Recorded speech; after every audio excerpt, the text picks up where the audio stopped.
लेकिन जैसे ही उसने आंख खोली मैं देखता हूँ कि उसकी आंखें पूरी चढ़ी हुई हैं। Hello everyone, welcome to our new channel the devil speaks. ये हमारा नया चैनल है और यहाँ पे आपको काफ़ी अच्छी अच्छी स्टोरीज मिलेंगी। और अगर आपको हमारा कंटेंट पसंद आता है तो please do subscribe and support us. तो हमारी आज की पहली स्टोरी है धनौल्टी की, that is connecting with the spirits, जो कि एक रियल एस्टेट पर बेस्ड है। तो इस घटना की शुरुआत कुछ ऐसे होती है कि हम 4 दोस्तों का घूमने का प्लान बना था मसूरी का, जिसमें मैं, अभय, अमन, हर्ष और एक और हमारा दोस्त, हम चारों घूमने के लिए गए थे छुट्टियों में। लेकिन मसूरी में इतनी ज़्यादा भीड़ थी कि हमारा वहाँ रहने का मन नहीं किया और हमने सोचा कि हम धनौल्टी जाके रुकेंगे। तो हमारा प्लान सडनली चेंज हुआ और हम धनौल्टी की तरफ निकल गए। अब धनौल्टी बहुत ही सुंदर जगह है, पेड़ों से भरा हुआ, पहाड़ों से भरा हुआ, और वहाँ ठंड भी अच्छी खासी थी। तो हमने भी वहाँ पे एक होटल लिया और तैयार व्यार होकर कपड़े वपड़े चेंज करके हम भी साइट सीइंग करने के लिए निकल गए। अब हम गए यहाँ दिल्ली से, तो पूरे दिन ड्राइव करके मैं इतना थक चुका था और रात में हमने जो साइट सीइंग की, जब हम वापस आए तो मुझे इतनी तेज नींद आई कि मैं बेड पे लेटते ही सो गया।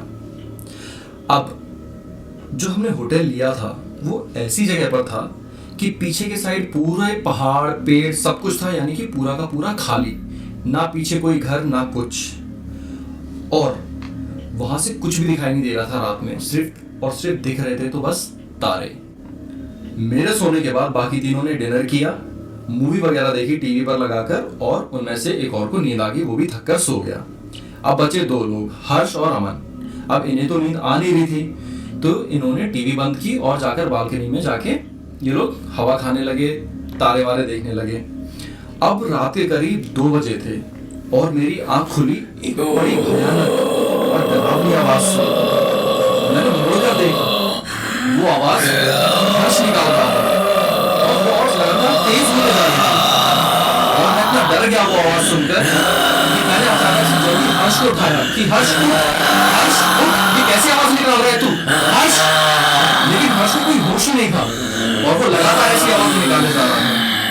और मैंने तभी उसको बहुत जोर से हिलाया और उसे उठाने की कोशिश की। लेकिन जैसे ही उसने आंख खोली मैं देखता हूँ कि उसकी आंखें पूरी चढ़ी हुई हैं, आंखें लाल हो रखी हैं उसकी।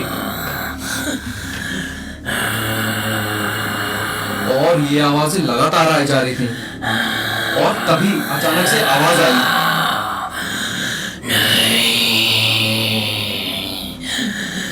मत उठा मुझे। और मैं इतना डर चुका था ये सुनकर, मैं तुझे भी ले जाऊंगा। इस टाइम पे भाई साहब मुझे समझ ही नहीं आया क्या करना। मैं उसको बहुत जोर जोर से हिलाया जा रहा था, उसे उठाया जा रहा था कि हर्ष उठ, हर्ष उठ। और जब हर्ष को थोड़ा होश आया, उसने मेरे से पूछा क्या हुआ। मैंने पूछा ये कैसी आवाज निकाल रहा है तू, तुझे पता भी चल रहा है क्या कर रहा है तू। वो कह रहा उसने बहुत डरावना सपना देखा, उसे पता ही नहीं कि वो क्या कर रहा है, और ऐसे ही क्या कहता है उसने हल्के से नींद में था और वो फिर से सोने जाने लगा। लेकिन मैं उसको बोला नहीं, अब तू नहीं सोएगा, ये सब होने के बाद तो बिल्कुल नहीं सोएगा। अब मेरी मम्मी ने जब कहा था कि जब भी बाहर जाओ तो हमेशा एक माचिस अपने साथ रखनी चाहिए, तो मैं माचिस अपने बैग में रखे हुए था। मैं जल्दी से उठा और वो माचिस मैंने निकाल के हर्ष के हाथ में पकड़ा दी और उसको बोला कि अब तू सोएगा नहीं, चाहे कुछ भी हो जाए तू नहीं सोएगा। ये सब होने के बाद थोड़ा हम 10-15 मिनट बाद रिलैक्स हुए और फिर क्या कहते हैं, मैंने थोड़ा सा खाना वाना खाया, मुझे भी भूख लग रही थी क्योंकि मैं जल्दी सो गया था। और उसके बाद हम दोनों बैठ गए और एक दूसरे की तरफ देखते रहे क्योंकि हमारी एक दूसरे से बात करने की हिम्मत नहीं हो रही थी। अब तभी थोड़ी देर बाद अचानक बाहर से आवाज आती है, ऐसा लग रहा था कि कोई गेट ठोक रहा है और वो दूसरे रूम का गेट था। अब हम इतना डर चुके थे कि हमारी हिम्मत ही नहीं हुई कि हम उठ के देखें कि आवाज आ कहां से रही है, और वो आवाज लगातार तेज होती जा रही थी, बढ़ते जा रही थी और पास आते जा रही थी। हमारी बिल्कुल हिम्मत नहीं हुई, हमने क्या कहते हैं कंबल अंबल डाला और हम अंदर जाके सो गए कि हमें देखना ही नहीं है कि ये आवाज कहां से क्या आ रही है। अब अबे तो मुझे माचिस पकड़ा कर सो गया, फिर मैं अकेला जाग रहा था। फिर क्या हुआ कि मैं भी सो गया, थोड़ी देर बाद मुझे भी नींद आ गई।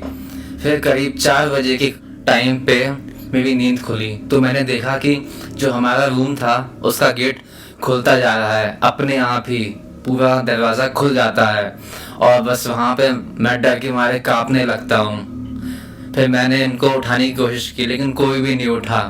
अब मैं बड़ी मुश्किल से उठा तो वो कहने लगा कि ये गेट हवा से खुल गया होगा, लेकिन मुझे याद है कि मैंने वो गेट को बंद किया था। फिर बहुत हिम्मत करके बहुत देर बाद, 1 घंटे बाद जब ठंड लगने लगी तो मैंने जाके वो गेट बंद किया। फिर मैंने सुबह होने का इंतज़ार किया और फिर अभय की नींद खुल गई। फिर हम लोगों ने चाय मंगवाई और हम चाय पीने के लिए बालकनी में चले गए। अब चाय पीते पीते मैंने हर्ष से पूछा कि भाई रात में हुआ क्या था, तू कैसी आवाज़ें निकाल रहा था। तब उसने बताया कि जब वो और अमन रात में बालकनी में आए थे और खड़े होकर बात कर रहे थे, तब अमन को पहाड़ों के पास कुछ लाइट जलती हुई दिखी और वो लाइट दिखती बंद हो जाती, दिखती बंद हो जाती। ऐसा उसे 6-7 बार देखा। अब ये लोग क्या कहते हैं, पीछे इन्होंने मेडिटेशन म्यूजिक चला रखा था, ऊपर से वो लाइट दिखना। पहले तो वो लाइट अमन को दिखी लेकिन बाद में वो हर्ष को भी दिखने लगी। अब ये हुआ कि जैसे जैसे वो लाइट दिख रही थी इनको, वैसे ही अमन को हर्ष के पीछे एक काली परछाई दिखी जो लगातार हर्ष को घूरे जा रही थी और गुर्राने की आवाज़ सी आ रही थी वहाँ पीछे से, और उसकी आंखें एकदम लाल सी थी। ये देखकर अमन भी डर चुका था काफ़ी ज़्यादा। उसने उस टाइम तो हर्ष को नहीं बताया और वो हर्ष का हाथ पकड़ के रूम के अंदर ले आया, और जब वो अंदर ले आया तब उसने उसे बताया कि उसे कॉरिडोर में एक परछाई सी दिखी जो तुझे देखे जा रही थी। ये सब होने के बाद उसने मुझे ये बताया कि जब वो अंदर आके लेट गए थे तो वो हायर लाइफ फॉर्म से कनेक्ट करने की कोशिश कर रहा था, क्योंकि ये मेडिटेशन वगैरह करता है। तो उसने सोचा कि जो ये लाइट दिख रही थी वो हायर लाइफ फॉर्म्स है, तो उसने सोचा उनसे कनेक्ट करने की कोशिश करता हूँ।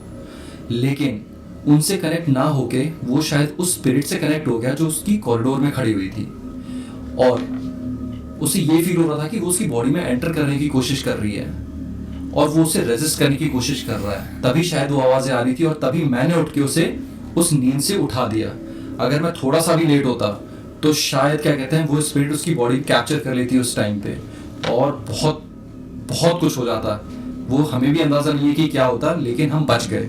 अब जैसे तैसे हमने वो रात तो निकाल ली, और फिर हर्ष ने प्रॉमिस किया कि आज के बाद वो अगर हम ट्रिप पर आए तो ऐसे कभी स्टंट ट्राई नहीं करेगा, ऐसी मेडिटेटिव स्टेट में नहीं जाएगा, किसी से कनेक्ट करने की कोशिश नहीं करेगा, क्योंकि हम सब इतना डर चुके थे, हमें समझ ही नहीं आ रहा था क्या करना है क्या नहीं करना। और फिर हम रूम के अंदर आए, हमने बाकियों को उठाया, फिर हम तैयार हुए। हमने ये बात उन दोनों में से किसी को नहीं बताई कि रात में हुआ क्या, हमने अपने तक ही रखी ताकि बाकी लोग ना डर जाएं। लेकिन आज भी जब हर्ष मुझसे पूछता है कि मैं कैसी आवाज़ें निकाल रहा था, तो मुझे पता नहीं, मैंने वो आवाज़ ना उससे पहले कभी सुनी और ना मैंने वो आवाज़ आज तक कभी सुनी। वो इतनी डरावनी आवाज़ थी, अगर वो आवाज़ मैं आप लोगों को सुना सकता तो शायद आपके भी रोंगटे खड़े हो जाते कि वो ऐसी डरावनी आवाज़ निकाल रहा था।